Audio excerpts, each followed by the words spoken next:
እነዚህ ሙስሊም ጂኒዎች ወንዶቹ ለኛ ወንድሞች ሴቶቹ እህቶቻችን ናቸው ብንል ምን ያሳፍረናል? ስለዚህ እንደተባለው አዎ በኩራት ከጂኒ ወንድሞች እህቶች አሉኝ። ነብዩ መሐመድ አለይሂ ሰላቱ ወሰለም አንዴ ስለ ንጽህና ስነ ስርዓት ሲያስተምሩ ላ ተስተንጁ ቢልረውፍ ወላ ቢልዒዛም ይላሉ።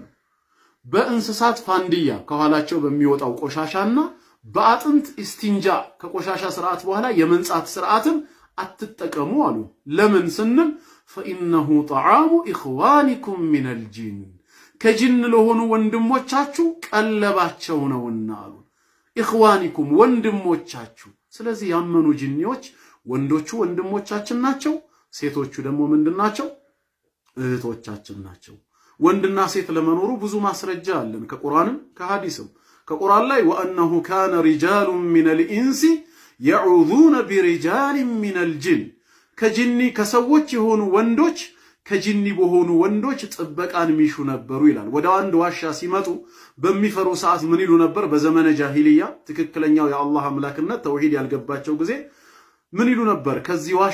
በዚህ ዋሻ ጌታ ከዚህ አስፈሪ ነገር እጠበቃለሁ በማለት ጂኖችን ለጥበቃ ነበር የሚከጅሏቸው።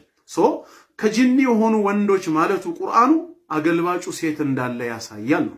በሐዲስ ላይም ሽንት ቤት ሲገባ ከመግባታችን በፊት የምንለው ዚክር ወይም ዱዓ ምንድነው? اللهم إني أعوذ بك من الخبث والخبائث ከወንድና ከሴት ሰይጣናት ባንተ ተጠበቃለሁ እንላለን። ወንድ ካለ ሴት እንዳለ ያሳያል።